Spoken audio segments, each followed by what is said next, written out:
Yes bakunze u Rwanda TV 1 tukusoza tuyate amahoro y'Imana nabane namwe. Tukusoza tubati abo mu ntara y'Amajyaruguru tukababwira ati amahoro y'Imana nabane namwe, abo mu ntara y'Iburengerazuba tukusoza tubati amahoro y'Imana namwe nabane namwe. Mwaka tuye kubeza amakuru y'imikino by'umwihariko tuza kwibanda uburyo amakipe akomeje kwitwara ahatanira igikombe Chisi kizabera muri gihugu ca Canada muri 2025 na gatandatu mu gihugu ca Canada. Tujya kubabwira by'umwihariko uburyo ku mugabane w'Uburayi ndetse no muri Aziya aho hajya y'inyanja uburyo ibintu bimeze. Tujya kubabwira kandi uburyo muri Afrika niyo amakipe akomeje kwitwara neza, amakipe amaze kugenda yiyangaja gukomeza mu gikombe Chisi uburyo bimeze. Tujya kubabwira rwose kuko uyu munsi ku itariki ya 13 niho amakipe yose araza kugaragara uburyo amaze kwitwara mu makipe yabo, uburyo ibintu biraba bimeze kugira ngo ikipe zigaragarize uburyo zizakomeza gukina igikombe Chisi. Bakunzi b'u Rwanda TV 1 tukubashima tubagiye tumukomeze mutukore subscribe share ndetse na comment kugira ngo u Rwanda TV 1 rukomeze kwaguka kandi rutere imbere. Kuko babibabye rero ku itariki ya 13 amakipe yakomeje ku mugabane w'Uburayi uburyo amakipe yabashe gukina. Ikipe ya Netherland muri groupe ya mbere yakinye n'ikipe y'Ubudage, ikipe y'Ubudage iza gutsinda Netherland tego kimwe ku busa. Aya makipe uburyo yaje gukina neza ku munota 31 umukinyi Wotemand nawe yamaze gushira mu gitego c'Ubudage kiza kurangira guco ari igitego kimwe c'Ubudage ku busa bwa Netherland Ireland ya Northern Ireland itsindwe igitego kimwe ku busa. Slovakia nayo yatsinda itego Luxembourg ibitego bibiri ku busa, aho ikipe ya Slovakia na Luxembourg byaje gukina. Ikipe rwose ya Slovakia iza kwihanangiza ikipe Luxembourg itsinda itego bibiri ku busa. Ku munota 55 Bet yasize mu gitego Charles Kize ku munota 52 naho aza gushira mu gitego ca kabiri ca Slovakia. Slovakia iza gutsinda ikipe ya Luxembourg ibitego bibiri ku busa.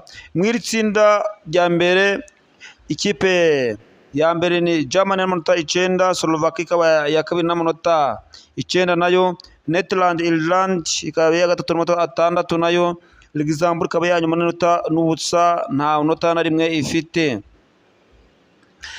Tukomeze kubagezaho mu tsinda rya kabiri ikipe ya Slovenia yaje kunganya ikipe ya Switzerland ubusa ku busa. Sweden itsindwa na Kosovo nayo igitego kimwe ku busa, aho mwiri tsinda ikipe ya mbere ari Switzerland ifite amanota 10, ikipe ya kabiri ni Kosovo ifite amanota 7, Slovenia ikaba ya gatatu n'amanota 3, ya nyuma ni Sweden ifite inota 1.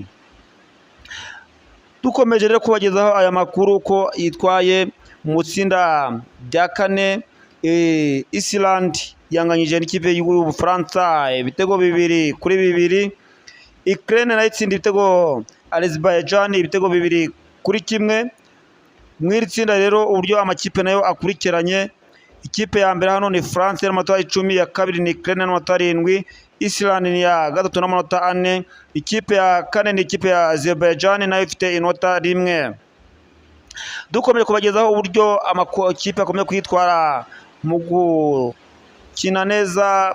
Ikipe ya mutsinda rya G, ikipe ya mbere ni Northern Macedonia yanganyije n'ikipe igitego kimwe kuri kimwe na Kazakhstan. Wales yaje gutsindwa ibitego 4-2 n'ikipe y'Ububiligi ariyo Belgium imaze kwinyagira ibitego 4-2. Ikipe ya mbere muri tsinda ni Ububiligi ifite amanota 18, ya kabiri Northern Macedonia ifite amanota 13, Wales ifite amanota 13, Kazakhstan ya kane ifite amanota 7, Estonia ifite amanota ubusa. Mwiri tsinda akaba ariyo yaje ku mwanya wa nyuma bitewe nuko ikomeje kwitwara muri CAF qualification, uko amakipe yaraye akinnye mu gatanga igikombe Chisi kuja mu gihugu ca Canada. Ikipe zakinye bwa mbere South Sudan yaje gukina n'ikipe ya Togo bidakuganya ubusa ku busa. Muri tsinda rya kabiri ikipe ya mbere yaba yaragiye mu gikombe cy'isi. Ikipe ya Senegal rwose ikaba yatambukanye mu muco n'amanota 21, RDC Congo ikaba ifite amanota 19, Sudani nayo ikaza ku mwanya wa gatatu n'amanota 13.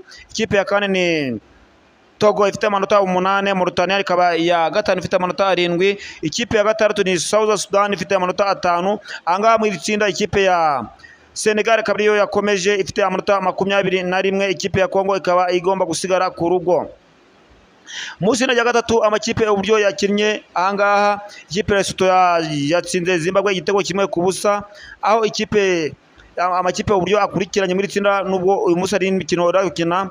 Ikipe ya Benin ifite amanota 17, South Africa ifite amanota 15, Nigeria nayo ikagira amanota 18, Lesotho nayo ikagira amanota 12, u Rwanda kugira amanota 11, Zimbabwe kugira amanota 5 akaba ari iya nyuma. Uyu munsi nabwo hakaba hariho undi mukino uraza guhuza ikipe y'igihugu y'u Rwanda ndetse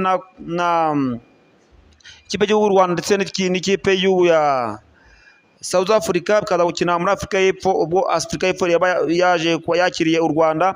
Tunararikira abafana b'u Rwanda bafite imbaraga cyangwa se bafite n'ubushake kuba bari gushyigikira ikipe y'igihugu Amavubi, kugira ngo u Rwanda narwo nubwo rutakomeza mu gikombe cy'isi kizabera muri Canada, ariko rugomba guhisha ishema igihugu cyabo. Bakunze Rwanda TV1 tukumva byati mudukore nyamuneka subscribe share ndetse na comment kugira ngo u Rwanda TV1 rukomeze kwaguka.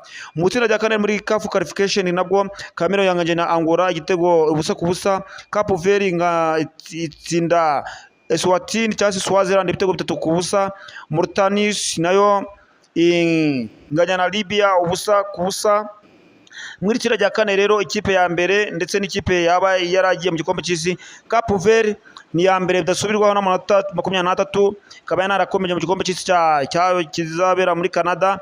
Cameroon nayo ikaba ya gatatu n'amanota 19, Libya kaza ya gatatu ari amanota 16, Angola ni ya kane n'amanota 12, Mauritania nayo ni ya gatanu n'amanota 6, Eswatini nayo ikaza ku mwanya wa gatandatu n'amanota 3. Iyi ngiyi rwose byaranze kuva igikombe cy'isi gitangiye guhatanirwa kugira ngo barebe uriya amakipe akomeje kwitwara nuko agomba kuzagenda. Bakunze Rwanda TV1 rero dukomeje ku itsinda rya hashi naryo amakipe yarakinye mu gikombe guhatana igikombe cy'isi mu makipe yo muri Afrika.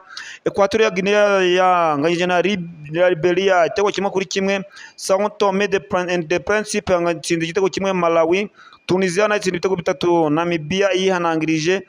Muri tsinda rero amakipe uburyo akurikiranye n'ikipe yaba yaragiye, Tunisia niyo ya mbere n'amanota 28 yagiye kera cyane bidasubirwaho n'amanota 28, Namibia ni ya kabiri n'amanota 15, ya gatatu ni Liberia n'amanota 15 nayo ikaba inganya na Namibia. Ikipe ya kane ni Equatorial Guinea ifite amanota 11, ikipe ya gatanu ni Mali ifite amanota 10, ikipe ya Sao Tome and Principe ni ya gatandatu n'amanota 3.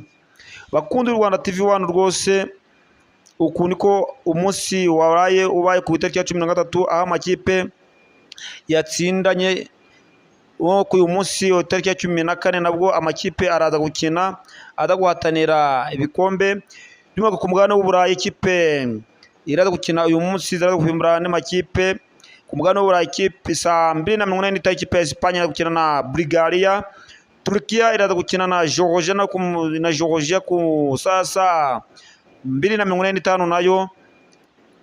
Ku isaha ya 2:45 nabwo Irlande iraza gukina na Armenia, Portugal nayo iraza gukina na Hungary ku saa 2:45, Estonia iraza gukina na Moldova, Ubutaliyani buzakina na Israel nayo ku saa 10:45, naho umukino wa Estonia na Moldova uraza gukina ku saa 12. UEFA qualification none muri Andorra iraza gukina nayo na Serbia, Latvia nayo gukina n'Ubwongereza ku saa 2:45. Umukino wa Latvia n'Ubwongereza nawe akaba ari umukino uraba ukomeye cyane, nuko ukurikira mukareba uburyo buri bimeze.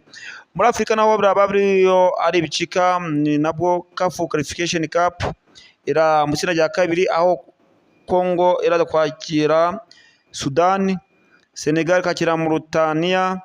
Ahangaha ikipe ya mbere muri tsinda ni Senegal nabwo nko twabibabwiye, ikipe ya kabiri ni Congo, ikipe ya gatatu ni Sudan, Togo ni ya kane, Mauritania, Sudan y'amajyepfo nayo ikaba ya nyuma ifite amanota 5.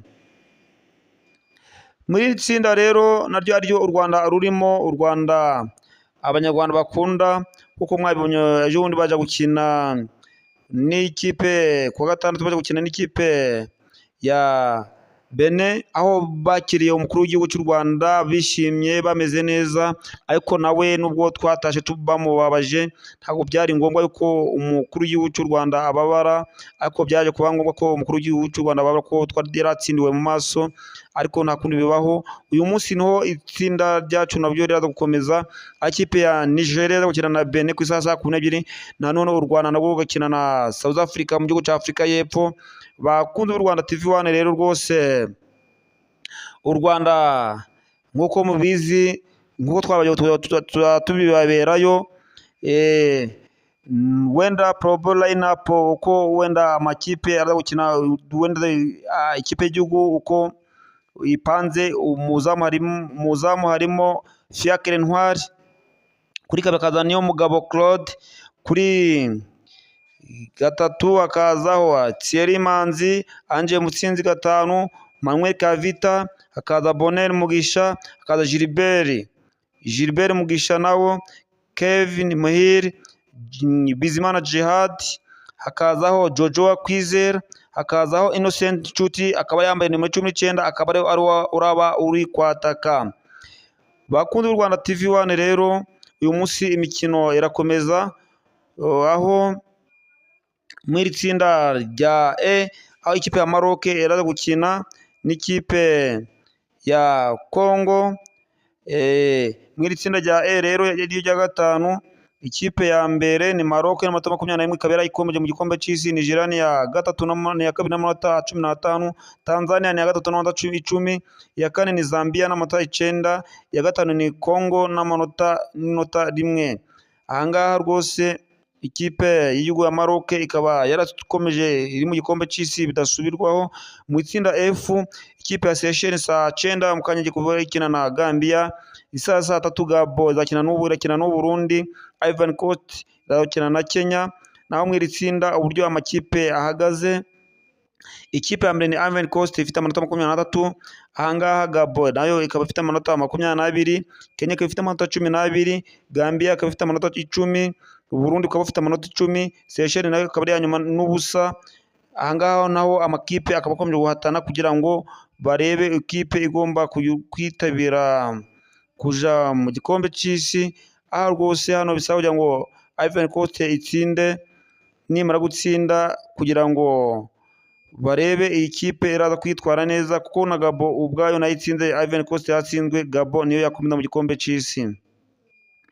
Muri indi tsinda rikurikiyeho uyu munsi iraza gukina muri Afurika, ikipe ya Algeria gukina na Uganda, Guinea na Botswana, Somalia iraza gukina na Mozambique. Aho muri iri tsinda ikipe ya mbere bidasubirwaho ari ikipe ya Algeria n'amanota 20, ikaba yarakomye mu gikombe cy'isi, Uganda na 18, Mozambique 15, Guinea 18, Botswana 9, ikipe ya nyuma ni Somalia ifite ubusa. Bakunze u Rwanda TV1 rero, turukomeza kubabwira uko amakipe akomeje, aho imikino imwe n'imwe yabaye mu CONCACAF qualification nabwo, aho Honduras yatsinze ibitego 3 ku busa Haiti, Costa Rica nayo yitsinda ibitego 4 ku Nicaragua. Mu kanya naho imikino igiye gukomeza, aho Qatar yakina na United Arab nabyo kaza gukina saa 4:50, nabwo Saudi Arabia kaza gukina na Iraq. Bakunze u Rwanda TV1 tukoche tubayatemo dukore subscribe, share ndetse na comment kugira ngo u Rwanda TV1 rukomeze kwaguka. Turakunda cyane, mukani mugire umunsi mwiza.